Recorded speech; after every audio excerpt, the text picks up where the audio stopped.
ನಾನು ಶರಣ್ ಕ್ಯಾಬ್ ಅಂತ. ಆ್ಯಕ್ಚುಲಿ ನಾನು ಯೂಟ್ಯೂಬ್ ಓಪನ್ ಮಾಡಿದ್ದೀನಿ, ನನಗಷ್ಟು ಗೊತ್ತಿರಲಿಲ್ಲ. ಇವಾಗ ಏನಾಗಿದೆ ಅಂದರೆ ನಂದು ಶರಣ್ ಕ್ಯಾಬ್ ಅಂತಂದು ಯೂಟ್ಯೂಬ್ ಓಪನ್ ಮಾಡಿದ್ದೀನಿ, ಮಾನಿಟೈಸರ್ ಆಗಿದೆ. ತುಂಬ ಕಷ್ಟಪಟ್ಟು ಮಾಡಿದ್ದೀನಿ. ಏನಪ್ಪ ಅಂದರೆ ಯೂಸ್ ಬರ್ತಾಯಿಲ್ಲ, ಆಮೇಲೆ ಸಬ್ಸ್ಕ್ರೈಬ್ ಆಗ್ತಾಯಿಲ್ಲ, ಅರ್ನಿಂಗು ಆಗ್ತಾಯಿಲ್ಲ, ಏನಿಲ್ಲ. 6-7 ತಿಂಗಳು ಮಾಡಿದ್ದೀನಿ. ಅದಲ್ಲದೆ ನಮ್ಮ ಸೀನಿಯರ್ ಒಬ್ಬರು ಹಾಕಿದ್ದಾರೆ, ಅವ್ರ ಪಾಪ ಯೂಟ್ಯೂಬರ್ಸ್, ಅವರು ಸೀನಿಯರು, ಅವ್ರದ್ದು ಕೂಡ 20 ವರ್ಷ ಹತ್ತತ್ರ ಮಾಡಿದಿರ್ಬೋದು ಮೋಸ್ಟ್ಲಿ. ಅವ್ರು ಹೇಳೋದು ನೋಡಿದರೆ ಅವ್ರದ್ದು ಕೂಡ ಏನೂ ಆಗ್ತಾಯಿಲ್ಲ. ಹಾಗಾದ್ರೆ ಅರ್ನಿಂಗ್ ಆಗಲ್ಲ, ಈ ಸಬ್ಸ್ಕ್ರೈಬ್ ಆಗಲ್ಲ, ಲೈಕ್ಸ್ ಬರೋಲ್ಲ, ಯೂಸ್ ಬರೋಲ್ಲ ಅಂದ್ರೆ ನಾವು ಇನ್ನೇನು ಯೂಟ್ಯೂಬನ್ನ ಆನ್ ಮಾಡೋದು? ನಮ್ಮ ಕೆಲಸ ಕಾರ್ಯ ಬಿಟ್ಟು ನಮ್ಮ ನೆಟ್ ಕಾಲ್ ಮಾಡಿಕೊಂಡು ಏನಕ್ಕೆ ಮಾಡಬೇಕು? ನಂದೆಷ್ಟು ಒಳ್ಳೆ ಹಾಕಿದ್ದೀನಿ ನೋಡಿ. ಹಾಕಿದ್ರು ಫಸ್ಟೆಲ್ಲ ಬಂದಿದ್ದು, ಇತ್ತೀಚೆಗೆ ಎಲ್ಲ ಕೆಟ್ಟೋಗಿ 1-2 ಬರ್ತಾಯಿದೆ. ಆಯಿತು, ನನ್ನಿಂದ ಏನಾದರೂ ತಪ್ಪಾಗಿದೆ ಅಂದರೆ ಅದಕ್ಕೆ ಏನಾದರೂ ಮೇಲ್ ಕಳಿಸಿ ಅದನ್ನು ಸರಿ ಮಾಡಿಕೆ ಕೇಳಬೇಕು. ಅದು ಬಿಟ್ಬಿಟ್ಟು ಏಕ್ದಮ್ಮು 1 ನ್ಯೂಸು 2, 4, 5 ನಂದು ಯೂಟ್ಯೂಬ್ ಚಾನಲ್ದು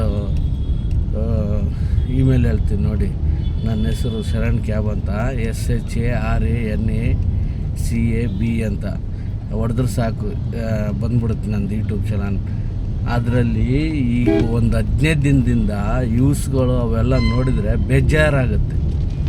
ಇಷ್ಟು ದಿನ ಕಷ್ಟಪಟ್ಟು ಮಾಡಿದ್ನೆಲ್ಲ 8-10 ತಿಂಗಳಿಂದ ವೇಸ್ಟ್.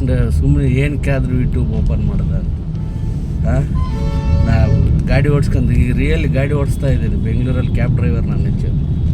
ಏನು ಕದ್ದು ಮುಚ್ಚು ಸುಳ್ಳು ಹೇಳಿ ಯಾರ್ದು ತಗೊಂಬಂದು ಆಗಿ ಏನೋ ಮಾಡಿ ಇಲ್ಲ. ಅದರಲ್ಲಿ ಬರುತ್ತೆ, ನಾವೇನನ್ನು ಕಾಪಿ ರೈಟ್ಸ್ ಮಾಡಿದರೆ ಬ್ಲಾಕ್ ಅಂತ ಅದೇ ಬಂದುಬಿಡುತ್ತೆ. ಅದು ಓಪನ್ ಆಗೋಲ್ಲ, ಏನೂ ಇಲ್ಲ. ಒಂದೇ ಸೆಕೆಂಡಲ್ಲಿ ನಾವು ಹಾಕ್ಬೇಕಾದ್ರೆ ಅದೆಲ್ಲ ತೋರಿಸ್ತೆ. ಅದು ಎಸ್ಪೆಷಲಿ ನೀವು ಯೂಟ್ಯೂಬರ್ಸ್ ಆದ್ರೂ ಬ್ಲಾಕ್ ಅಂತ ಬರುತ್ತೆ. ಅಕಸ್ಮಾತಾಗಿ ವರ್ಷ 8 ತಿಂಗಳು 6 ತಿಂಗಳು ಮಾನಿಟೈಸರ್ ಆಗಿದ್ದರೆ ಅವ್ರಿಗೆ ಕೂಡ ಬರುತ್ತೆ. ಅದು ಓಪನ್ನೇ ಆಗೋಲ್ಲ. ಅದಕ್ಕಿಂತ ಮುಂಚೆ ನಮಗೊಂದು ಮೆಸೇಜ್ ಬರುತ್ತೆ. ಯಾವುದು ಇದು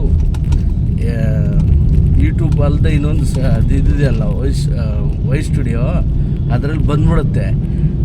ನಾವು ಹಾಕ್ಬೇಕಾದ್ರೆ ತಮ್ಮ ಮೇಲೂ ಟ್ಯಾಕ್ಸು ಏನೇ ಹಾಕಿದ್ರು ಅದು ಹೇಳುತ್ತೆ ಇದು ಸರಿ ಇಲ್ಲ ಅಂತ. ಅದು ಆಟೋಮೆಟಿಕ್ ಬಂದ್ಬಿಡುತ್ತೆ. ಇಲ್ಲ ಅವರು ನಾಟ್ ವಿಶೀಸ್ ಅಂತ ಅವರೇ ಮೆಸೇಜ್ ಕಳಿಸ್ತಾರೆ. ಅದನ್ನು ಯೂಟ್ಯೂಬಿಂಗೆ ಅಪ್ಲೈ ಮಾಡೋಕ್ಕೆ ಹೋದರೆ, ಯೂಟ್ಯೂಬಿಗೆ ನಮ್ಮ ವೀಡಿಯೋನ ಅಪ್ಲೈ ಮಾಡೋಕ್ಕೆ ಹೋದರೆ ಇದು ಸರಿ ಇಲ್ಲ ಮಾಡಬೇಡಿ ಅಂತ ಬರುತ್ತೆ.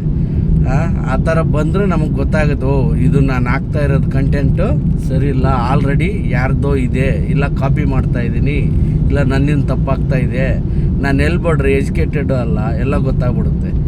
ಅಂಥದ್ರಲ್ಲಿ ನಾನೇನೋ ಡ್ರೈವಿಂಗ್ ಕೆಲಸ ಮಾಡ್ಕೊಂಡು ಯಾರೋ ಹೇಳಿದ್ರು, ನಮ್ಮ ಮಗ ಚಿಕ್ಕವನು ಓಪನ್ ಮಾಡಿದ ಏನೋ ಅನ್ಕೊಂಡು ಮಾಡಿದರೆ ಇವಾಗ ಯೂಸ್ ಇಲ್ಲ, ಏನಿಲ್ಲ. ಅಂದ್ರೆ ನಾನು 8 ತಿಂಗಳು ಶ್ರಮಪಟ್ಟು ಈ ನೆಟ್ ಖಾಲಿ ಮಾಡ್ಕೊಂಡು ಮಾಡೋ ಕೆಲಸ ಬಿಟ್ಟು ಮಾಡಿದರೆ ಏನು ಪ್ರಯೋಜನ ಬಂತು?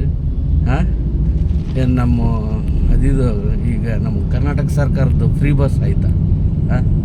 ಆಧಾರ್ ಕಾರ್ಡ್ ಇದ್ದರೆ ಹೆಂಗಸ್ರು ಹತ್ಕೊಂಡು ಎಲ್ಲಿಗೆ ಬೇಕಾದ್ರೂ ಹೋಗ್ಬೋದು ಕರ್ನಾಟಕದಲ್ಲಿ. ನಾವು ನೋಡಿದ್ರೆ ಇಲ್ಲಿ ಎಣ್ಣೆ ಹೊಡ್ಯೋಕ್ಕೆ ಎಲ್ಲಿಗೇನೋ ಹೋಗಲಿ ಎಲ್ಲದಕ್ಕೆ ಟ್ಯಾಕ್ಸು ಬುಕ್ ಅದು ಇದು ಅಂತ ನಮ್ಮ ತಲೆ ಮೇಲೆ ಆಗ್ತದೆ. ಆ ಪರಿಸ್ಥಿತಿ ಆಯ್ತಾ ನಮ್ಮದು? ಏನು ರೀ ಅದ್ರ ಬಗ್ಗೆ ನೋಡಿ, ಯಾರ್ಯಾರು ನೋಡ್ತಾ ಇದ್ದೀರಾ ಬೇಜಾರು ಮಾಡ್ಕೋಬೇಡಿ. ಏನು ಹಿಂಗೆ ಹೇಳ್ತಾನಂತ. ನಾವು ಮಾಡಿದ ಕೆಲಸ ಯಾವುದೇ ಇರಲಿ ಶ್ರದ್ಧೆಯಿಂದ ಮಾಡಿರ್ತೀವಿ. ಶ್ರದ್ಧೆ ತಪ್ಪು ಮಾಡಿದರೆ ಏನೇನೋ ತಪ್ಪಾಗಿ ಹೋಗುತ್ತೆ. ಇವಾಗ ನಾನು ಗಾಡಿ ಡ್ರೈವ್ ಮಾಡಬೇಕಾದ್ರೆ ಕುಡಿದ್ಬಿಟ್ಟು ಡ್ರೈವ್ ಮಾಡಿದರೆ ನನ್ನ ಕಂಪ್ನಿಯಲ್ಲಿ ಸೇರಿಸ್ಕೊಳ್ಳಲ್ಲ, ತೆಗೆದು ಬಿಸಾಕ್ತಾರೆ. ಆಮೇಲೆ ಇಲ್ಲಿ ಪೊಲೀಸ್ ಹಿಡಿತಾನೆ. ಅದಕ್ಕೆ ರೂಲ್ಸ್ ಇದೆ ತಾನೇ? ನೀನು ಡ್ರೈವರ್ ಆಗ್ಬೇಕಾದ್ರೆ ಇಷ್ಟೇ ಅರ್ಹತೆ ಇರಬೇಕು, ನಿನ್ನ ಹತ್ರ ಇದೆಲ್ಲ ಇರಬೇಕು, ಹಿಂಗೆ ಇರ್ಬೇಕಂತ ರೂಲ್ಸ್ ಇಲ್ವಾ? ಅದೇ ಥರ ತಾನೇ ಇದನ್ನು ರೂಲ್ಸ್ ಮಾಡಿದ್ದೀರ, ಎಲ್ಲ ಮಾಡಿದ್ದೀರ. ರೂಲ್ಸ್ ಬ್ರೇಕ್ ಮಾಡಿದರೆ ನೀವು ಮೇಲಲ್ಲಿ ಇಲ್ಲ ಏನಾದರೂ ಮೆಸೇಜು ನಮ್ಮದು ಬಯೋಡೇಟಾ ನಿಮ್ಮ ಹತ್ರ ಇರುತ್ತೆ, ನಮ್ಮ ಮನೆ ಬರ ಮಾಡೋದು ಬಿಟ್ಟು ಹುಚ್ಚಿರ್ತಾರ. ನಮ್ಮನ್ನು ಕಷ್ಟಪಟ್ಟವ್ರಿಗೆಲ್ಲ ಕೈಗೆ ಚಿಪ್ ಕೊಟ್ಬಿಟ್ರೆ ನಿಮಗೆ ಯಾವನು ಹೇಳೋನು ಇಲ್ವಾ? ಇದ್ರ ಜೊತೆಗೆ ಇನ್ನೊಂದು ನಮ್ಮ ಸೀನಿಯರ್ದು ಟ್ಯಾಗ್ ಮಾಡಿಬಿಟ್ಟು ಮಾಡ್ತೀನಿ. ದಯವಿಟ್ಟು ಯಾರ್ಯಾರು ಯೂಟ್ಯೂಬರ್ಸ್ ಎಷ್ಟು ಜನ ಇದ್ದೀರಿ ಕರ್ನಾಟಕದಲ್ಲಿ ಕರೆಕ್ಟಾಗಿ ಯೂಟ್ಯೂಬ್ ಮಾಡಿದವರೇ ಆಗಿದ್ರೆ ಅಂದರೆ ಬೇರೆಯವ್ರು ಇವತ್ತು ನನಗಾಗಿದೆ, ನಾಳೆ ನಿಮಗೂ ಆಗುತ್ತೆ ಪಕ್ಕ. ಅದನ್ನೆಲ್ಲರೂ ನೋಡ್ಬಿಟ್ಟು ನಾವು ಡಿಲೀಟ್ ಮಾಡಿದ್ವಿ ಅದು ಮಾಡಿದ್ವಿ ಅಂದರೆ ಅದಕ್ಕೆ ಇಷ್ಟು ದಿನ ಅಂತ ಪನಿಷ್ಮೆಂಟ್ ಕೊಟ್ಟು ಲಾಕ್ ಮಾಡಲಿ ಏನೋ ಮಾಡಲಿ, ಅದು ಬೇಡ. ಲಾಕ್ ಮಾಡೋಕ್ಕಾಗಿಲ್ಲ ಅಂದ್ರೆ ಈಗ ತಪ್ಪು ಮಾಡಿದವನಿಗೆ ಪರಿಹಾರ ಬೇಕಲ್ಲ. ಈಗ ನಾವು ಏನೋ ಮಾಡಿದರೆ ನಮ್ಮನ್ನ ಡೈರೆಕ್ಟಾಗಿ ಜೈಲಿಗೆ ಹಾಕಲ್ಲ. ಹೆಂಗಾಯ್ತು, ಯಾಕಾಯಿತು, ಏನೇನು ಮಾಡ್ದ ಎಲ್ಲ ಕೇಳಿಬಿಡ್ತಾನೆ ಹಾಕೋದು.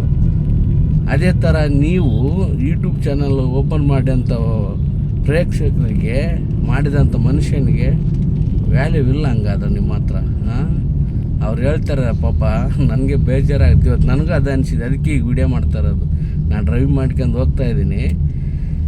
ಕಷ್ಟಪಟ್ಟು ಮಾಡಿದವ್ರಿಗೆ ಎಲ್ಲಿ $1 ಲಕ್ಷ $2 ಲಕ್ಷ ಯೂಸ್ ಬಂದಮೇಲೆ ನೀವು $10 $13 ಕೊಟ್ಟರೆ ಏನಾಗುತ್ತೆ? ಇವ್ರು ಕೆಲಸ ಕಾರ್ಯ ಬಿಟ್ಟು ಮಾಡೋಕ್ಕೆ ಪ್ರಯೋಜನ ಏನು? ಅದಕ್ಕೆ ಹೇಳ್ತಾ ಇದ್ದೀನಿ. ನಂದು ಬಂದ್ಬಿಟ್ಟು ಶರಣ್ ಕ್ಯಾಬ್ ಅಂತ 2 ಇದೆ ಚಾನಲ್. ಶರಣ್ ಕ್ಯಾಬ್ 1 ಅಂತ ಇದೆ. ಫಸ್ಟ್ ಬಂದ್ಬಿಟ್ಟು ಅದು ಇನ್ನೂ ಮಾನಿಟೈಸ್ ಆಗಿಲ್ಲ. ಇದು ಮಾನಿಟೈಸ್ ಆಗಿರೋದು ಶರಣ್ ಕ್ಯಾಬ್ ಅನ್ನೋದು. ಅದರಲ್ಲಿ ಎಷ್ಟು ಬೇಕಾದ್ರೆ ನಾನು ಅದು ಹಾಕ್ತೀನಿ. ಇವಾಗ ಕೆಳಗಡೆ ಟ್ಯಾಗ್ ಮಾಡಿ ಆ ಲಿಂಕ್ ಓಪನ್ ಮಾಡಿ ನೋಡಿ. ಎಷ್ಟೊಂದು ವೀಡಿಯೋಗಳು ಹಾಕಿದ್ದೀನಿ, ಎಷ್ಟು ಜನ ನೋಡಿದ್ದಾರೆ. 1 ಕೋಟಿವರೆಗೂ ಓಡಿದೆ. ಓಡಿರೋದಕ್ಕೆ ಎಷ್ಟು ಕೊಟ್ಟಿರ್ಬೋದು ಅವರು? ಹೇಳಿದ್ರೆ ನಾಚಿಕೆ ಆಗುತ್ತೆ, ಹೇಳ್ಬಾರ್ದು ಅದೆಲ್ಲ.